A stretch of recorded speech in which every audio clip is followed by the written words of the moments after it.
Your alternative talk radio contact. The Planet. KGRAradio.com. With infinite complacency, people went to and fro over the earth about their little affairs, serene in the assurance of their dominion over this small, spinning fragment of solar driftwood, which by chance or design, man has inherited out of the dark mystery of time and space.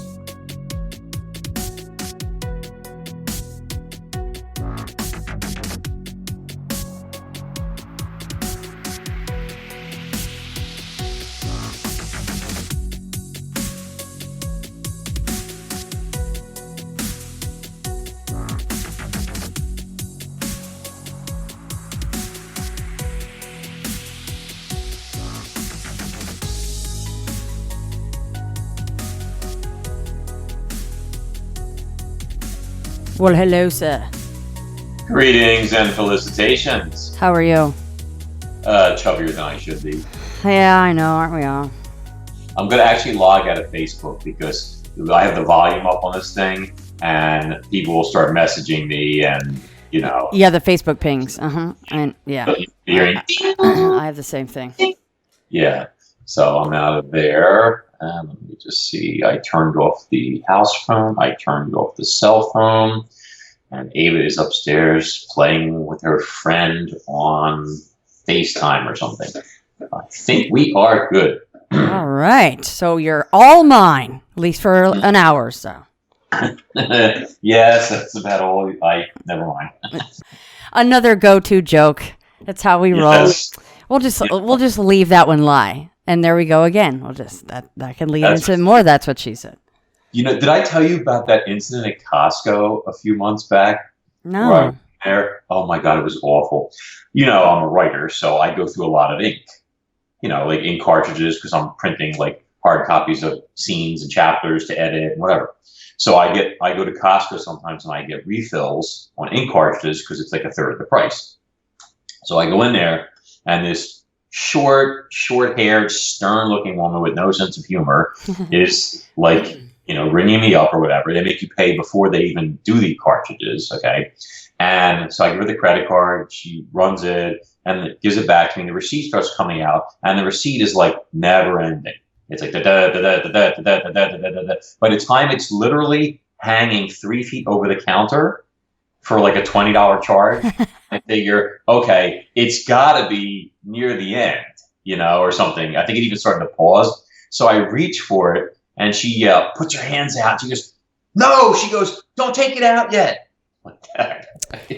Yeah, you're going, oh, woman, there's so many jokes in my head right now. It slipped out, and I just went, that's what she said. Did you say it? What did she say? Yeah, and she went, ah! And she turned purple, right? And then I said, I'm so sorry. I said, it just slipped out. And I went, that's what she said. That's also what she said. Damn. Oh, I said, I'm so sorry. I can't stop. That's what she said. I was like, ah. She was so horrified and shaken up and everything, you know, and I walked away trying not to laugh. And I told there was a kiosk guy that does cell phones that I've seen a few times. And I told him, he goes, dude, he goes, and it's a Monday. He goes, that is awesome. You made my whole week, man. He's like hugging me and everything. And I was like, all right, get off me. He's like, will you please come back next Monday? Yeah, because, you know, he could never do anything like that because he'd have been fired. Right. But, you know, as a customer, I got away with it. No problem. Was it a week or just a single workday that they told Michael that he couldn't use that phrase? And he lost the bet because he said it within a couple of hours. Was it a day?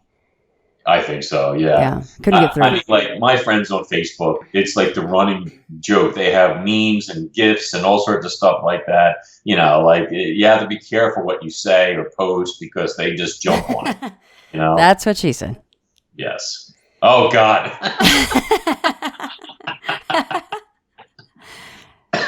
Hey, you leave it out there. It's, you know, I'm gonna snap that right up.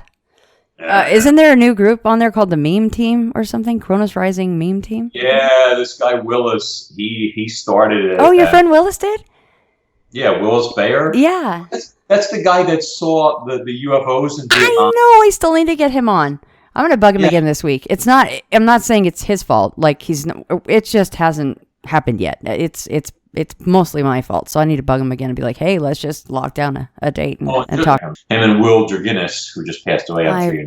Yeah, I was going to bring that up before we got started he's always so nice to me. And I never met him, but he was at the Mothman Festival a couple of years ago.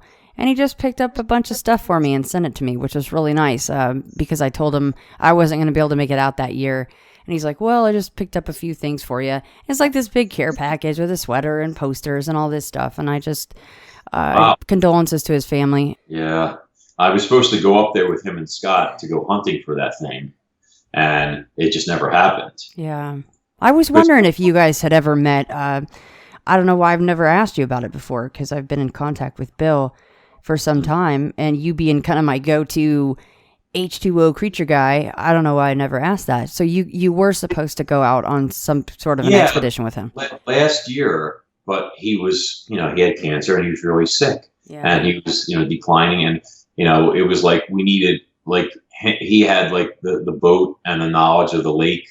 And, we needed the boat to get out there and stuff, and then combined with Scott's knowledge and then my ability to bring in big game creatures and have the gear and tackle and techniques to hook and fight them. That was like the plan, but we were waiting on him, and obviously that never happened. To get out there this year, and it was his idea also, if we get to put a piece together, obviously it'll be dedicated to him. Yeah, right. He always seemed like such a positive person. Anytime I spoke to him, and he will be missed for sure. Definitely. All right. Well, if you guys haven't been able to tell from this short little time we've been chitty-chatting. So on this episode of Into the Fray, my resident water cryptid author, and I don't know do you call yourself an enthusiast, a researcher, investigator? I don't know what I'll ask you when I'm done with this. Joins me once again to talk about some strange wounds that were seen on a video. Well, they're wounds and scars. It was found on a female orca. And we'll talk about how you saw that video and what you think about it and maybe the culprit of said scars and wounds on this cow, as they call a female orca. But Max, do you call yourself? I don't know if I ever asked this. Do you call yourself an enthusiast, a researcher? What do you call yourself? Well, I'm a novelist. Obviously, I write these action adventure sci-fi, what they call marine terror novels, etc. But I tend to, I guess you'd say, dabble in both paleontology and cryptozoology, simply because they, for my field, I guess you'd say, it just kind of goes hand in hand. Besides the fact that I'm on the water so much, fishing and things of that nature, yeah. It's, you can't help it. I mean, I'm not one of those narrow-minded science types who automatically dismisses the possibility that nothing could be out there because there's too much evidence, too many sightings, etc., to dismiss things out of hand. So you are the author of the Kronos Rising series, and I saw something on Facebook. I think it was just last week or possibly the week before, and I took part in that as well. But did, in fact, the first volume, it won a cover art contest? There's been a lot going on with the series. I mean, for the volume 1 of the series, Kronos Rising, the actual book, was invited by Amazon recently, like a month or two ago, to be a part of their, what do they call that, their Prime reading list. This is like a perk that they offer to an elite, I guess you say, class of writers. They have like 1,000 set books out of the, 1.4 million books that they sell. If you have Amazon Prime, that paid service, you get these 1,000 books to read as a membership perk, I guess you'd say. And so you get to be in there next to books like The Hobbit and Harry Potter and things like that. So that was great to be in there. But the contest was for Authors DB. They do an annual cover art contest. I think there was like 6,000 entries or something like that. And both Kronos Rising Kraken Volume 1 and Kraken Volume 2 both took gold medals in their individual divisions. One was action adventure, and I think the other one was either horror or sea stories. But it was great, especially since Davide Bonadonna, who did the painting for Kraken 1, obviously that was a feather in his cap, and I actually made the cover for Kraken 2 myself. So it was, it was cool for me too. Well, congratulations. Thank you. You know, a little artistic talent on the side there. You're just a triple threat, you know? Well, we try. Okay, so this video, how did you come across it? Before we talk about what is in the video and what you think about it, how did you even get your eyes laid upon it? Well, obviously I'm on social media a lot, Facebook in particular, and there is a Facebook group that posts ongoing videos of marine life. It's a great page, actually. I do recommend it, called Carcharodon carcharias, which is the Latin for the great white shark, the scientific name. And that's the name of the group. And so their stuff appears in my newsfeed. And I saw this video about an orca, and I just clicked on it for the heck of it, and it popped up. And the whale, I mean, it's an interesting video because it was filmed off the coast of Norway, and there's a lot of, I guess, zooplankton or detritus or something in the water, so it almost looks like it's a snowstorm going on. All these particles in the water, and you see this female orca swimming across in front of the camera. She goes up to take a breath. She comes down, and right away you can see that she's very beat up, and she's got like punctures and gouges all over her, on her dorsal region, on her chest region, and her pectoral fin on the right side. Half of the pectoral fin I noticed was gone. It had actually been bitten off also. She's just very mangled, and I could see right away that she had been attacked by something. It's just the more I studied it, the more intriguing it became, because the evidence on her, the damage to her body, didn't seem to match with anything, you know, that we could come up with.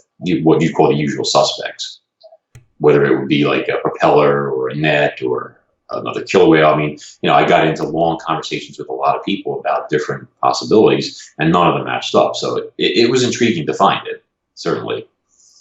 Because is it true that besides basically humans, orcas, they don't really have natural predators? This is true. I mean, this may be evidence to the contrary, but right. The killer whale is, I'm going to say, is the sea's apex predator, and has been for 1 million or more years, simply because it's a large animal. I mean, the bulls are larger than the cows. I think the largest specimen was maybe 32 feet and 10 tons. Wow.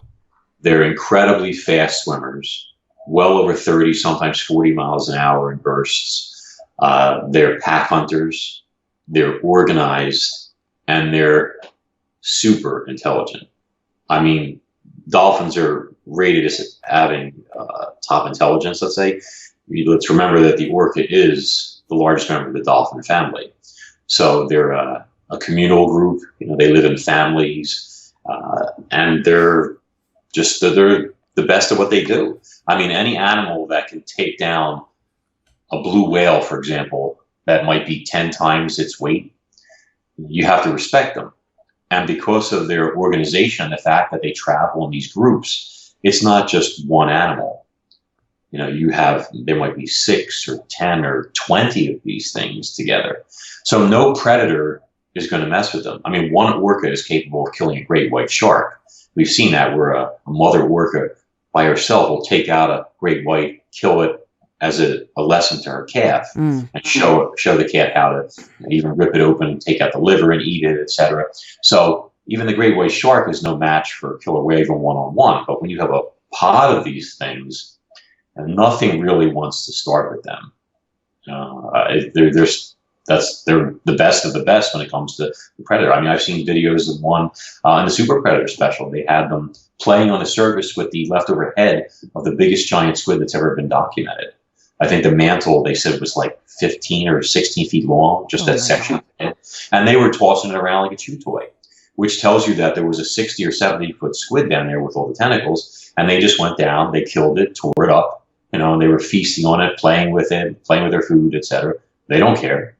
You know, a squid like that would be a threat to a sperm whale, but they just ripped it apart.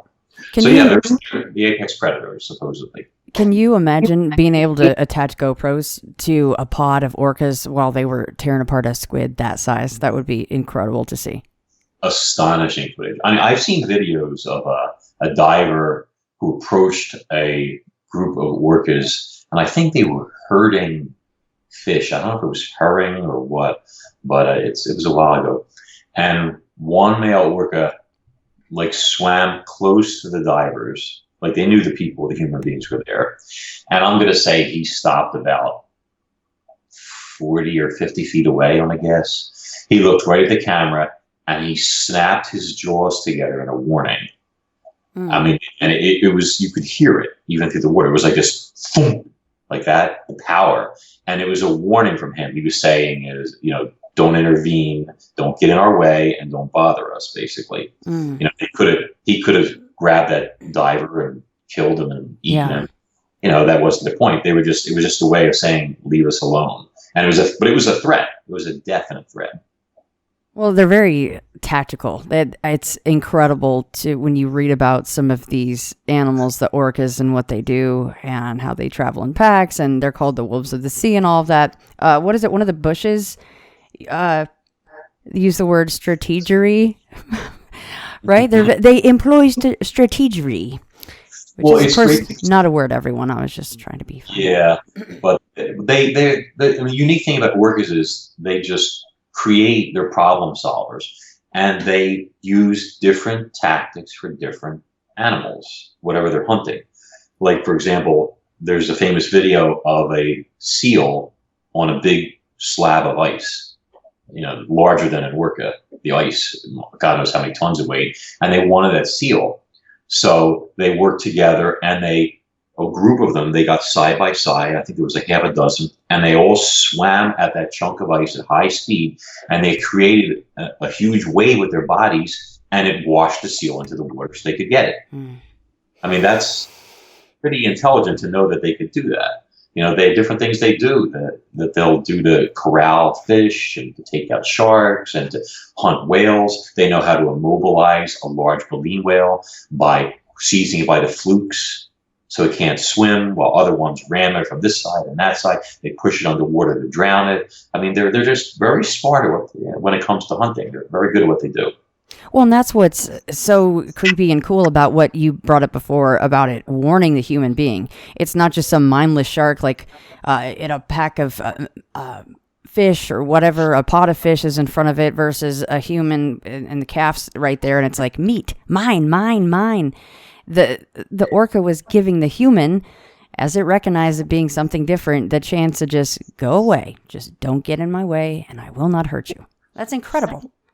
Well, I think that, like, a lot of people that are fans of the killer whale, and I am too, they like to make like it's this, cute, cuddly animal, and that it's, Shamu, this type of stuff, etc. Mm-hmm. And they're really not. I mean, different species, subspecies, I should say, feed on different things. But these are dangerous animals, and they say how there's never been a documented incident where a killer whale in the wild attacked a person. Whether that's true or not, I would imagine that if they did and they wanted to, that person never came back to talk about it. Right. But you have to keep in mind, killer whales are super intelligent. They teach other whales, members of their pod, family members, and they pass on traditions. Their ancestors saw human beings wipe out the great whales. They saw all the horrors of the whaling industry from the 1800s through the 1900s. They saw whales that they would have had a hard time killing being blown up with harpoon cannons and pulled out of the water and ripped apart and cut up and boiled down, etc. They know what human beings are capable of. So I think that's one of the reasons why they kind of curtail any aggression towards people. But at the same time, I don't think they're going to allow their activities or their livelihood to be messed with, as that one bull was saying. Yeah. It's like, mind your business. We're not bothering you. You don't bother us, and you'll live. Go back up on your big floating construct up there with your sails or your motors and, leave us alone. And Max up top trying to fish and saying, hey, you want to mess around? Hold my beer. I had to throw it. I had to throw that in every single time we talk. Those memes are funny too. Amazing. The first time I came up with them, I was like, it's like, you can't catch a kraken with a fishing or with a harpoon or something like that.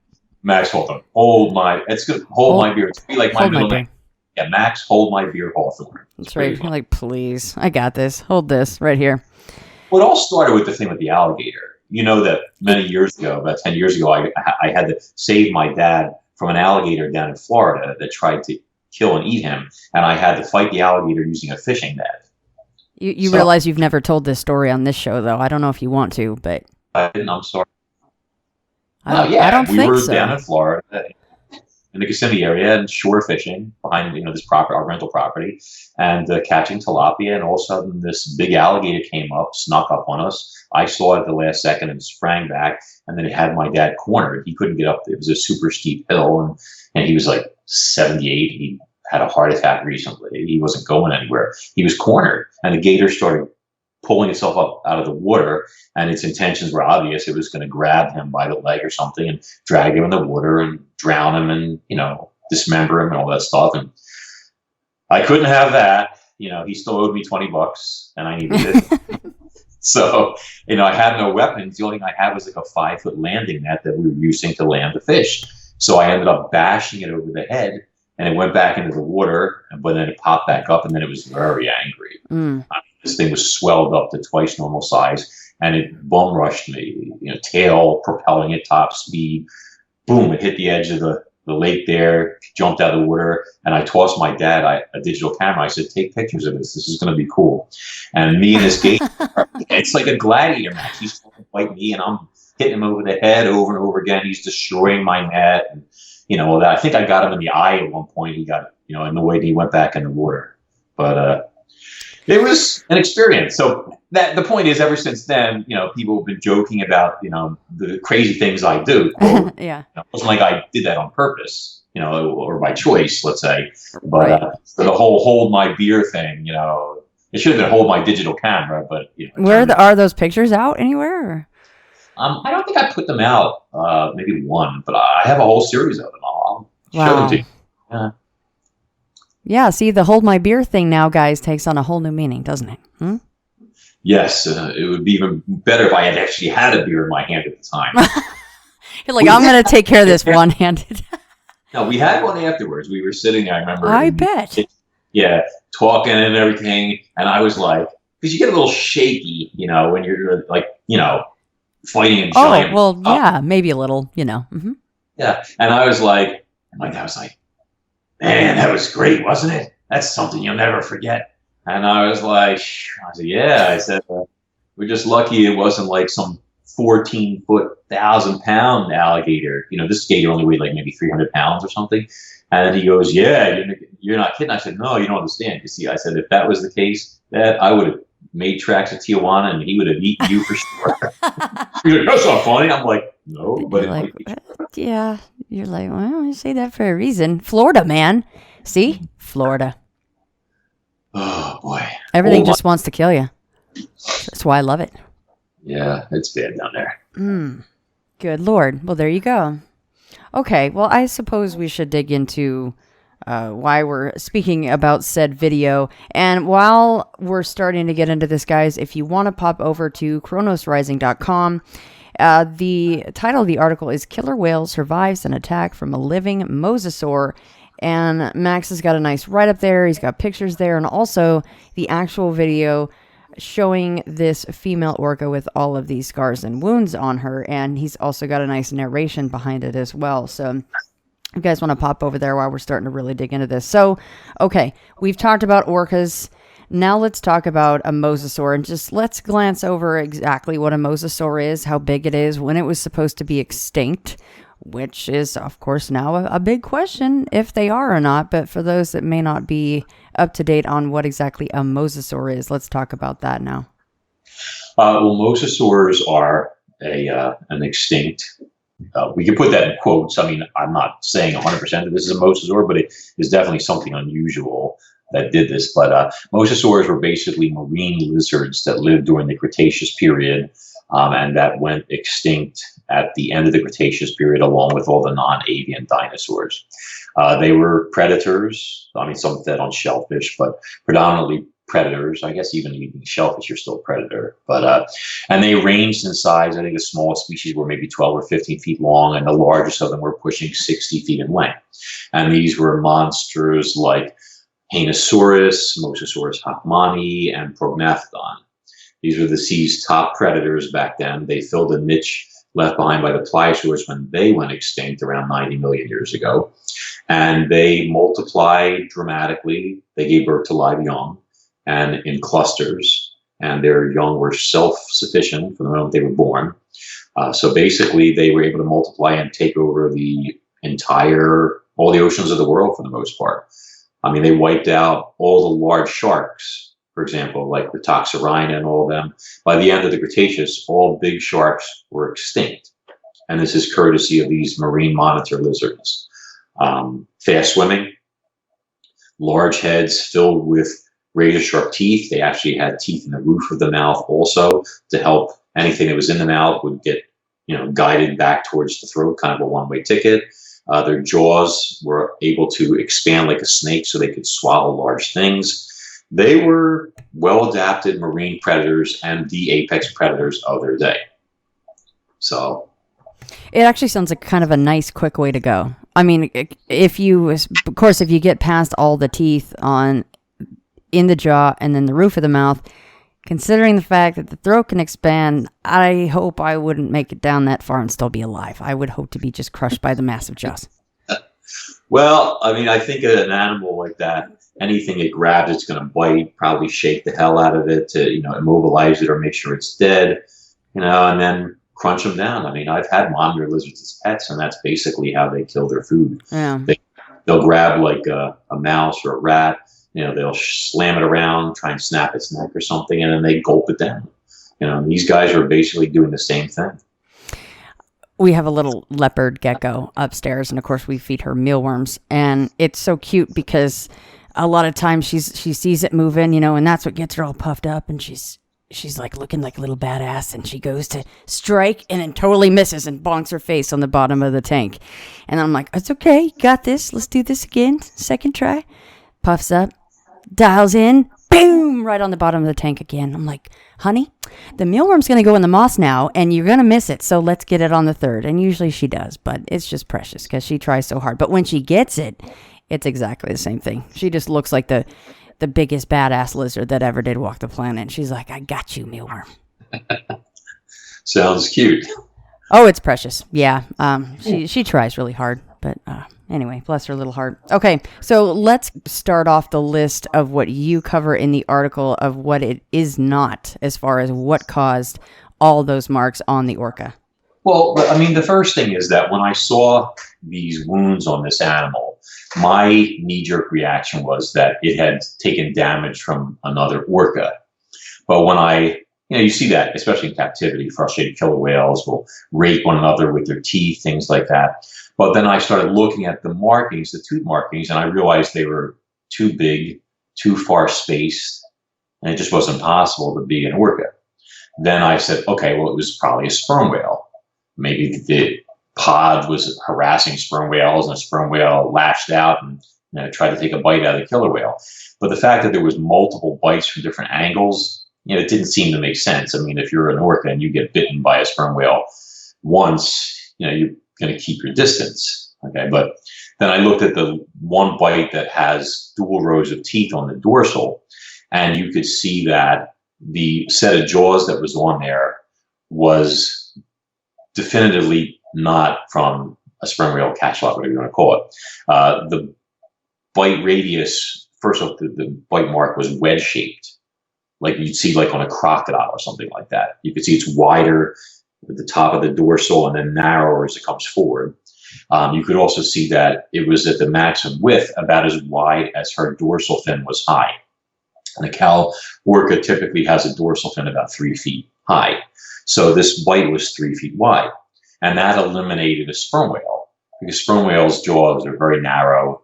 I mean, I saw the skeleton of a 50-foot one when I was in Hawaii, and it was only a foot wide, let's say. So even one that was 66 feet long, like the species supposed maximum, would maybe be 18 inches wide, I would say, something like that. This is more than double that. So, that was out. And also the tooth marks were definitely not a sperm whale's type teeth. Those teeth are thicker, wider, blunter. It just didn't match up, let's say. So you get to a point where you start to say, okay, well, nothing in here seems to match, the usual suspects. Shark bites were out. A shark's bite is kind of like a cookie cutter. It has an oval or a semicircular shape to it, typically, like a tiger shark or a great white or something like that. And makos are more oval shaped. There was none of that. This was like twin rows of teeth that were parallel but narrowing, tapering toward the snout. And you didn't see any evidence of a shark, nor was there any flesh excised. Like when a shark bites into something, it digs in and it bites out a chunk. It uses those razor sharp teeth to shear out, like a nice mouthful. There was none of that. And it certainly wasn't a megalodon, because that would have been just a larger version of the same thing. I considered nets. I've seen plenty of videos and photos of whales that were caught in nets, etc. And there was no sign of that. No patterning, no lines, no nothing, no ligature marks. You could see individual tooth marks on that animal, and you can see gouges where the teeth dug in and either ripped through, or where as part of the struggle, the teeth did damage as the jaws slipped out. Let's say the bite came loose.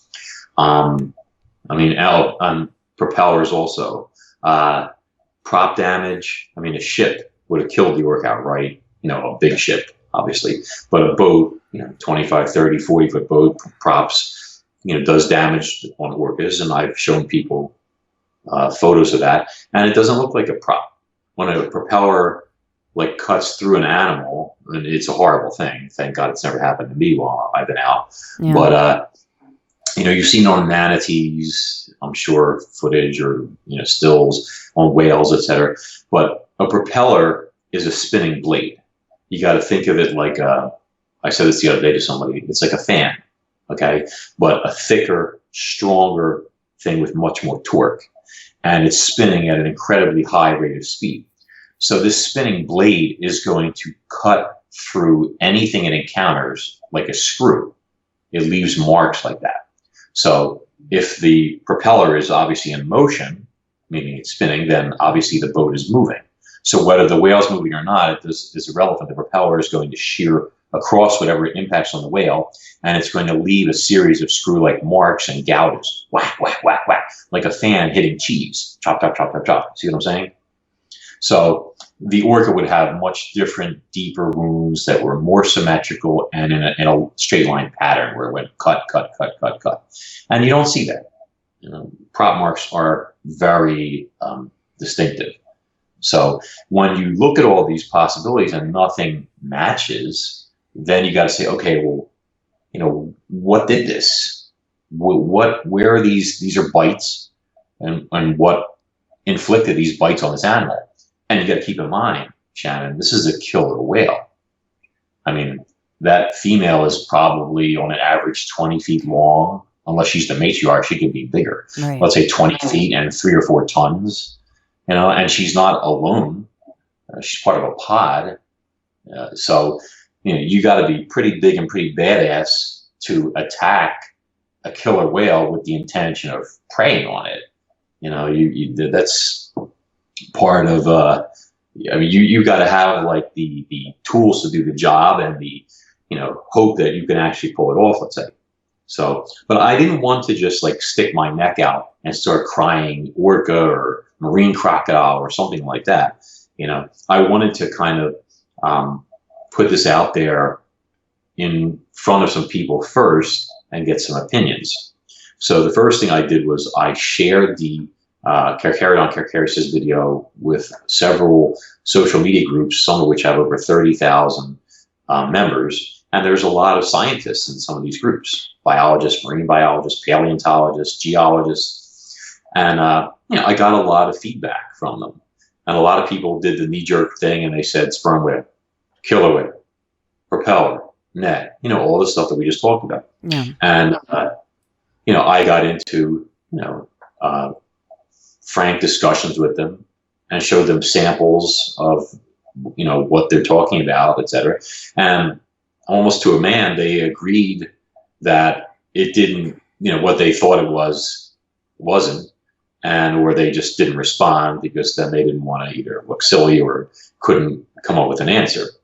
So it seemed like nobody else out there either could figure it out or they didn't want to, offer something odd, let's say.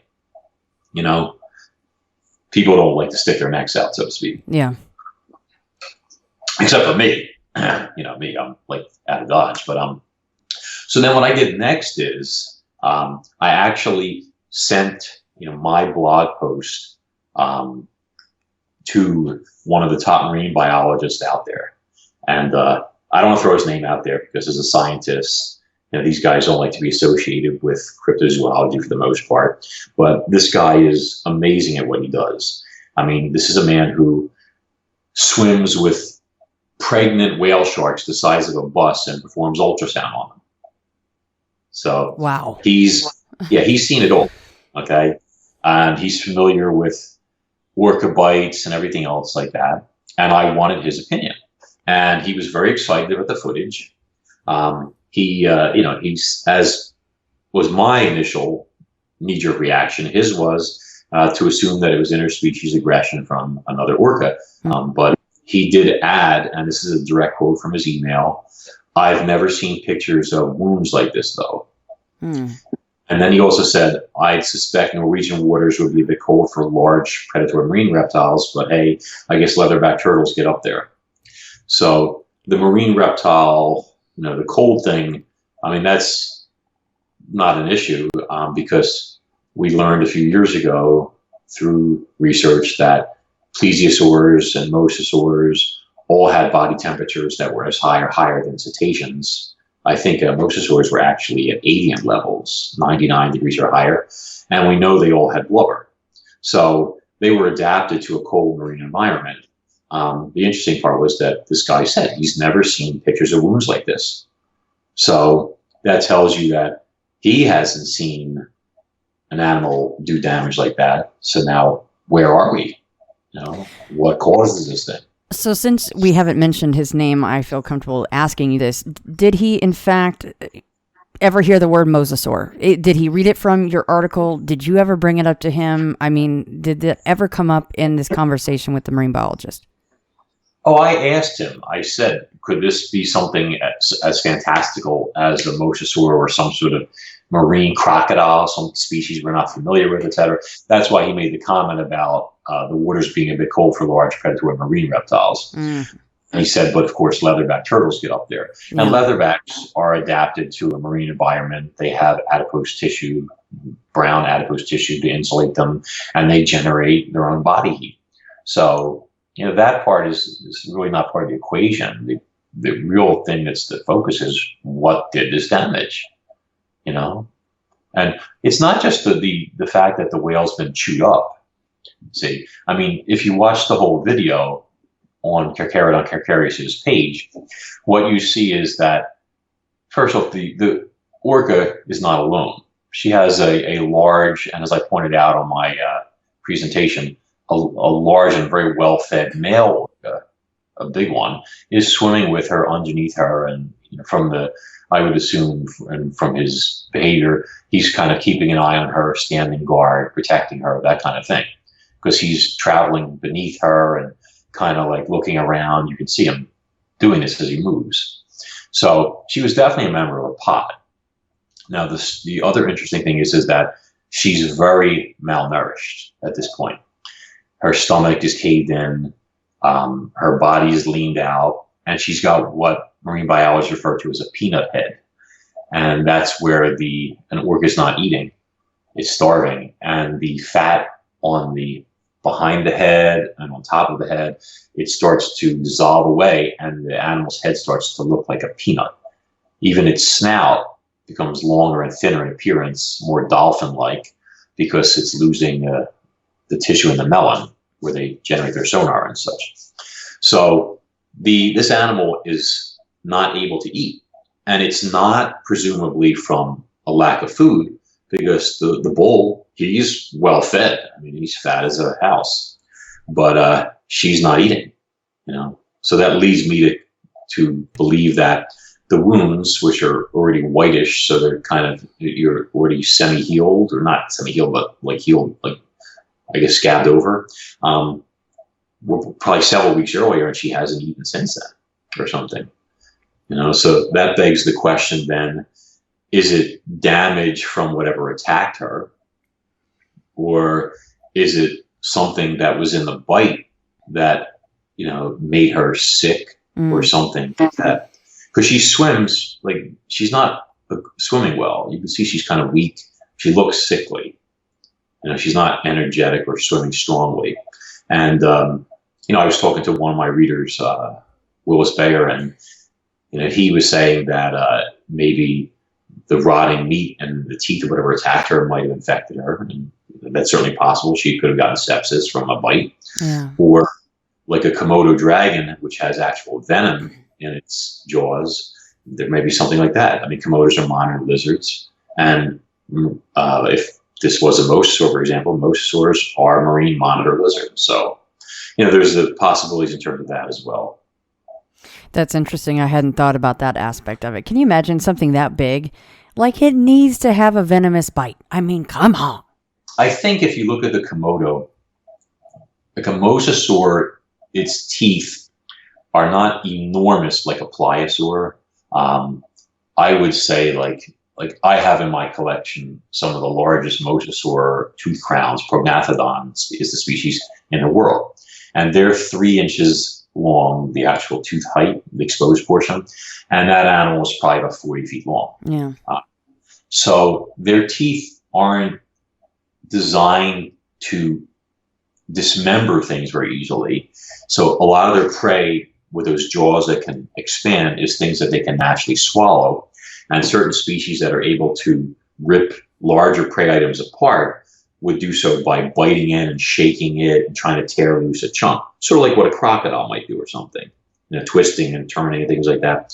But if you look at the Komodo dragon, again, as an example, they prey on 2,000-pound water buffalo on those islands. There's a 200-pound lizard attacking a buffalo 10 times its weight. Yeah. With that venomous slobber that they have, they get in a good bite. The buffalo becomes sick, and within a couple of days, it drops dead. And they track the carcass, and a bunch of them come in and they tear it to pieces. And it's very grisly to see. I mean, the footage is horrific. It's like a real, like feeding frenzy, let's say, with chunks being torn out and gulped down. All that. That'd be a horrible way to go. Yeah. So, I mean, is it possible that this is whatever attacked this orca has that as that capacity where it gets in a couple of good bites and then its victim is going to die in a few days no matter what? So even if the pod's there to protect it, and it doesn't matter if when it expires, the pod's going to abandon the dead whale eventually, and then one or more of these things comes in and it's feeding time at the zoo. Can you imagine something that big, knowing that it's it's laid the trap, it's damaged the orca, and it's just down below, just waiting for it to expire, and it's been following them for however many days or weeks it might take to culminate the action? Yeah, it's a horrifying thing if you think about it. You have something like this, one or more of these things tracking you. If that was the case, following the pod at a distance, could be miles back, following the scent trail. Yeah. And just waiting for their opportunity. I mean, they don't want to go in and take on a whole pod of killer whales at the same time, because then you've got a massive undersea brawl and, the chance of getting badly injured or even killed. So it's more likely you want to get in there, and if you can't kill your victim outright, you want to do some damage, and then you want to lay back and you wait and see. Do we know if the mosasaurs were pack animals at all, or are these solo creatures? I don't think there's any way of figuring that out, but I mean, Komodos do tend to hunt in a semi-organized manner. Mm-hmm. I mean, there have been many sightings of mosasaurs where a pair of them was spotted. I think there was one guy who, actually, I'll find it. It was, I have extensive notes. Let's see.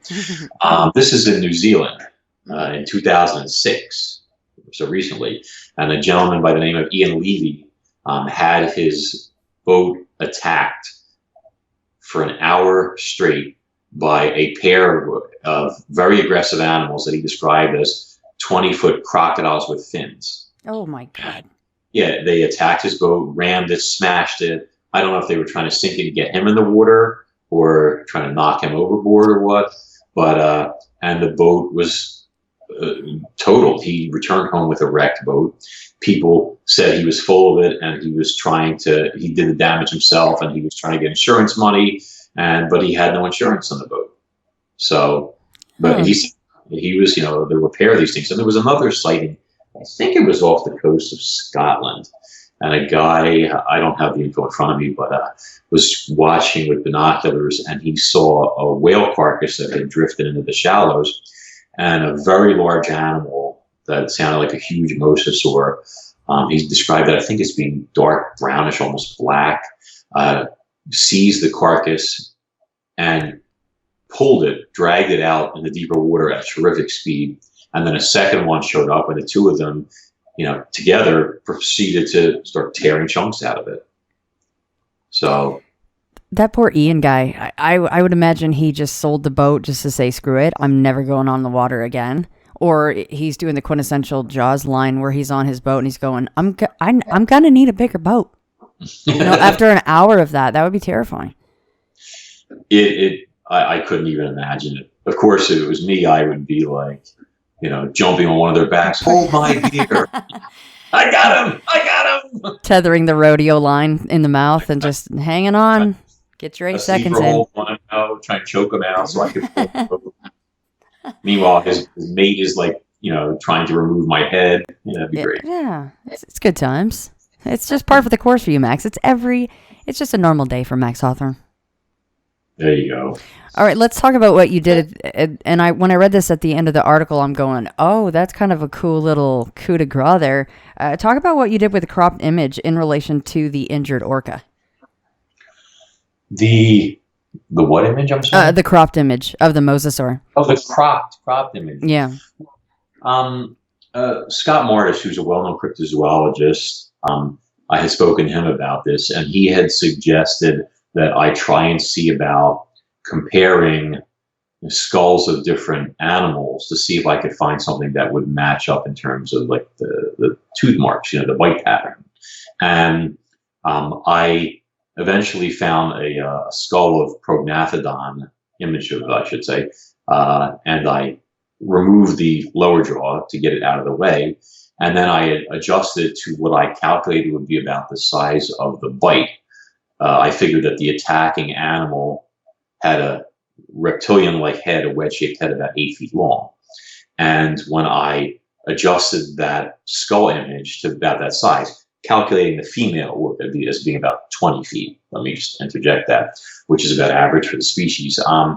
When I slapped it on there with that thankfully well-exposed side shot where you can see those teeth that go on her right flank and then further down hit the pectoral fin, they lined up perfectly. The only ones that didn't line up were the missing teeth, and if you see in the image and you added those teeth, they would also line up. It even shows what's interesting because mosasaurs, a lot of these animals have what's called a caniniform dentition, where the teeth in the front of the jaws tend to be larger than those in the back. And those larger teeth match those longer gouges. So it was almost as if you found the exact culprit and said, oh, well, this is what did it. Obviously there's no way to tell. It's a rough thing, but it does make for an interesting argument that it shows that, yes, this could have been, let's say, the guilty party. That must have ramped up your excitement a little bit when you did that, right? Oh, definitely. It was like, this video to me is the smoking gun that there's something in the water that is not a shark, is not an orca, is not a sperm whale, that has not been documented yet. But I took it a step further because Scott had also sent me a published paper by paleontologist. Oh gosh, what's that guy's name? Oh my God, it's not like when you draw a blank. Old age is creeping up. Damn you, Hawthorne. Get your stuff together. I can't think of I'm the just guy's kidding. name. I do that constantly. No, it's fine. But so there's a paper out there. Oh, Mike Everhart's the guy's name, and he put a paper out which showed examples of a mosasaur attack on another mosasaur. Now, from the Cretaceous, of course, and they had a larger mosasaur had attacked and killed a smaller one. It had seized it by the skull and either crushed its skull and or broke its neck. The neck bones were damaged as well. And what was interesting is that when you look at the skull, now, once again, we're going to preface this, biting into a mosasaur biting into another mosasaur skull is far different from a mosasaur biting into something like an orca. The orca has a much more rotund shape. It's like its body is almost like a circle or an oval from a cross section. So the jaws have to spread a lot more. Also, it has all this blubber on there. I think the average is 4 inches thick or something like that. That is going to make it very difficult for a creature with teeth that size to get into the whale's muscles and stuff. So you're going to get a different bite pattern, let's say, than you're going to get when it's biting into the skull of another mosasaur, which is a far different shape, much narrower, let's say, and also has much less meat and blubber, let's say, in the way of those teeth. But that said, you can see all these teeth marks and gouges in the skull of the fossilized dead mosasaur, and they look exactly like the tooth marks and gouges on a killer whale. I mean, exactly. And not just that one. There's a flipper of another animal that was attacked, another mosasaur was attacked. Same thing there, same thing here. It's all these punctures and these gouge like rips. So it does look more and more like something like that would have been responsible for the attack. Okay, hypothetical question time. Mm-hmm. If you had unlimited funds and all the time that you needed, those funds were still coming in, what would you do to go about proving these things were real? Or what are some of the first steps that you would take? And what kind of evidence do you think people would need? Maybe it's more than just a video. Maybe it would be to drag in a body. It's the same thing with a Bigfoot, I suppose. But what would your tactic be? Have you ever thought about that? Well, there's been so many sightings of these things. I mean, I have dozens of listings, honestly, chronologically speaking, from the 70s, 80s, 90s, 2000s. I mean, the ultimate one, the biggest one would have been that the Carnival Cruise monster that we talked about here. Mm-hmm. About that UK resident who saw a gigantic creature like that swimming next to his ocean liner. And but some of these animals have exhibited behavior they're in isolated regions, mind you. This isn't like, popular beach spots in Miami and stuff like that, but isolated areas where they've seen smaller ones, I guess subadults, like 15, 20 feet, that jumped out of the water. One of them tried to snatch a seabird, were swimming around in the shallows, things of that nature. But I think that in a situation like that, you would want to pick a spot where there's a lot of sightings. You would want to go there, or I would want to go there, let's say, with a good team, and you'd have to put in time to hunt for these things. You would need drones, for example, to try and get footage of them. I mean, they do spout for air, so a drone footage would solve your problem right there if it was a quiet enough one. Put out bait, use shark cages, chum for them. I mean, you could do different things, but I'm sure there's a way to bait one of these things to get it to come in. Meaning that you would jump in the water, Max. Oh, no. That's what the team is for. In a cage, yeah. I'm. I don't know. Would you feel safe in a cage with something that big? I don't know. It would have to be a serious cage. Yeah, something probably not yet even created to put in the water to make someone safe. Yeah, they scientists think that these things were able to ram prey like killer whales do for to stun it, etc. Right. I mean, like, if we go all the way back to World War One, I don't know if you're familiar with the U-28 incident. There was a U-boat. It was the U-28, and I can't think the captain's name was Forstner in 1915, and they sank a British steamer known as the Iberian. And when the ship went down, and it had completely submerged, a little while later, apparently the munitions it was transporting detonated. There was a tremendous explosion. The water just exploded up, all sorts of debris, etc. And they described a 60-foot marine animal being thrown into the air, writhing as it, flew through the air, crashed back down on its side, and then sank from sight. I don't know if it was killed or just stunned momentarily or what, but there were several people that saw it. They described it as being like a gigantic crocodile, but with webbed flippers.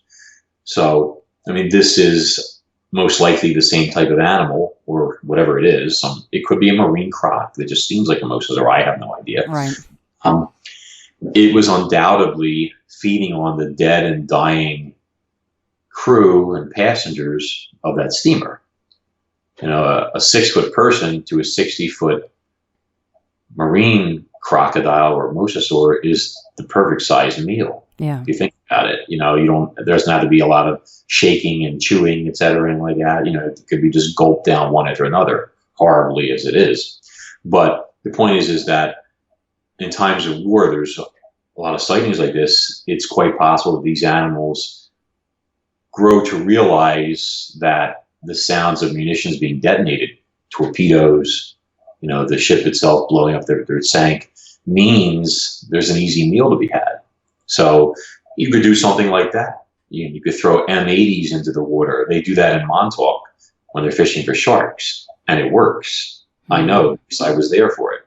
They actually throw explosives into the water, like a quarter stick of dynamite, light it, throw it in, boom, and it creates this huge shock wave, this explosion. Sound travels 4.5 times faster through water than it does through air. And that is the dinner bell for predators. Right. So I think if you put yourself in the strike zone, in the right areas based on historical sightings, like New Zealand, for example, has a plethora of them. A lot of people think that that's actually a breeding ground for mosasaurs around New Zealand. But you go there with a crew, with a good boat, a big boat. Let's be accurate here.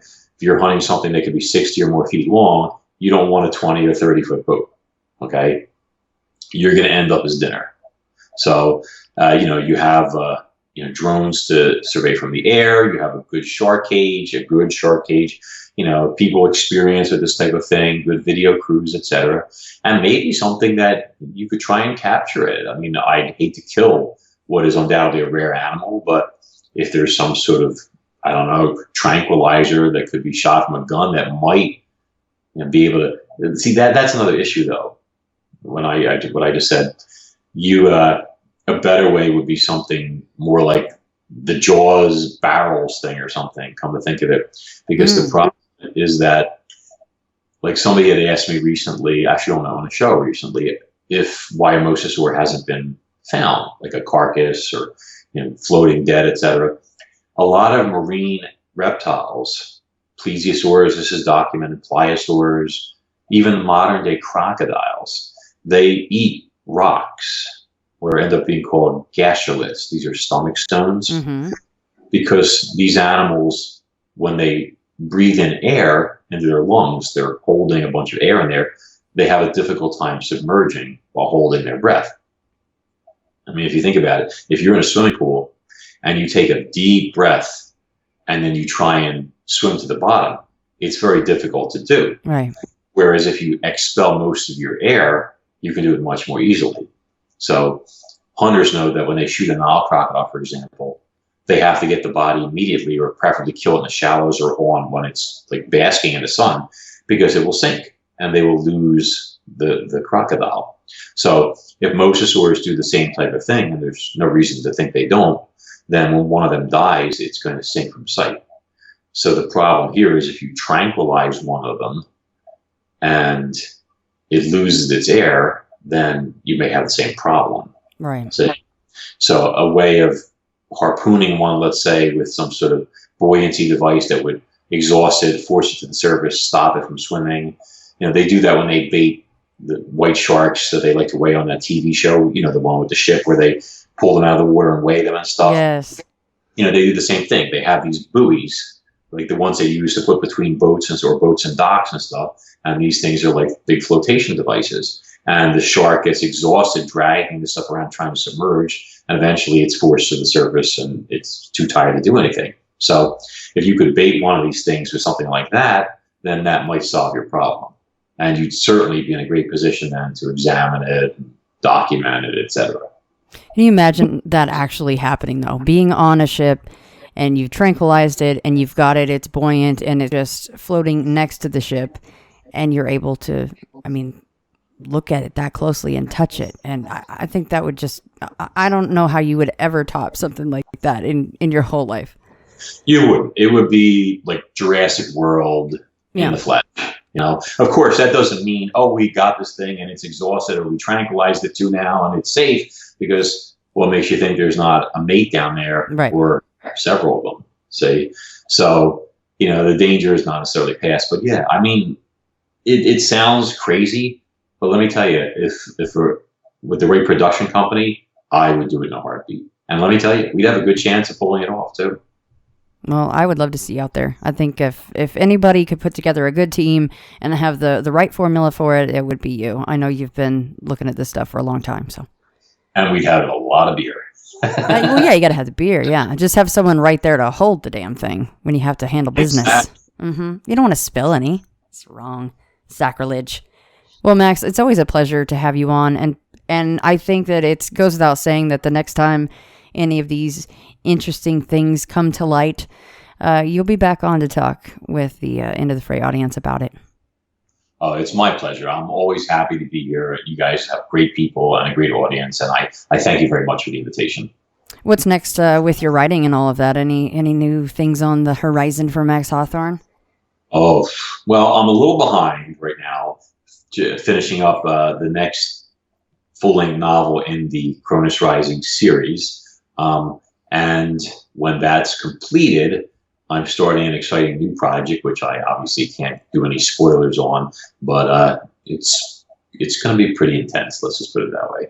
No, I can't wait. Well, let everybody know where to find you, and plug again exactly where to find the article that we've been talking about tonight. If anybody wants to look at the little home video that I made, which is nice because it actually talks about individual puncture marks and shows on the screen details on this injured animal. But you just go to cronusrising.com. That's Cronus with a K, so KRONOSRISING.com. Just click on blog posts. I think it's the most recent post still, so it'll be right there at the top. And it has the question mark, was this mosasaur, attacked by a mosasaur or something? It's all in there. And if anybody's looking for, forgive me for being self-serving, but with Christmas right around the corner, there's actually a great promo that the publisher is doing right now, that if you decide to buy, let's say, one of their soft covers of one of the novels for somebody, you can get the Kindle version as a bonus for only 99 cents. So it's almost like give your friend a book and keep the Kindle for yourself. And there's also a nice promo going on the Facebook page for Cronus Rising novel series, where everybody that buys one of the novels, as long as you submit the entry, there's a raffle going off at the end of the month, and they're giving away a huge Megalodon shark tooth to one lucky reader that either bought a book for somebody or for themselves, between now and the end of December. And I will make sure to link all of that in the show notes. Well, Max, thanks again 1,000,000 times over. And you and your lovely young lady, Ava, have a wonderful rest of your Saturday. You too. Thanks so much. Well, I'm so-and-so. I was given this name by my parents. I've been to such and such a college.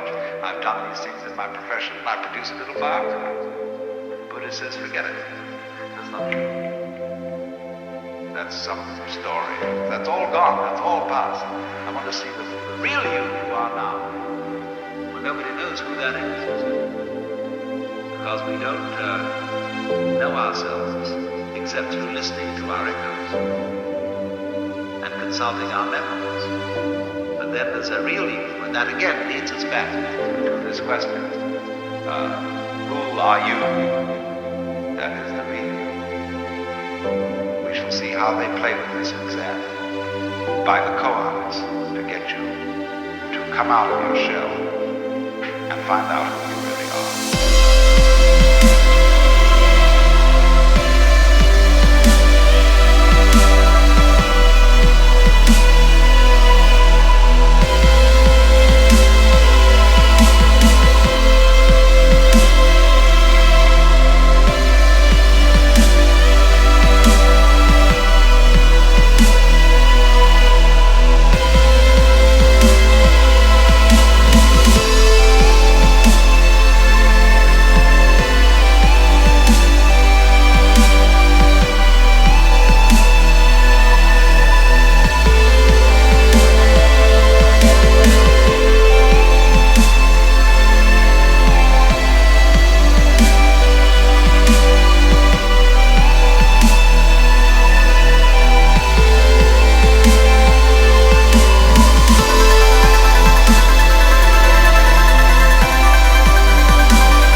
he says, when you settle down in the train to read your newspaper and so on, you are not the same person who a little while ago left the platform. If you think you are linking your moments up in the chain. And this is what binds you to the wheel of birth and death. But when you know that every moment in which you are is the only moment, this comes into Zen. A master will say to somebody, get up and walk across the room. And he comes back and he says, where are your footprints? They've gone. So where are you? Who are you? When we are asked who we are, we usually give a kind of recitation of a history.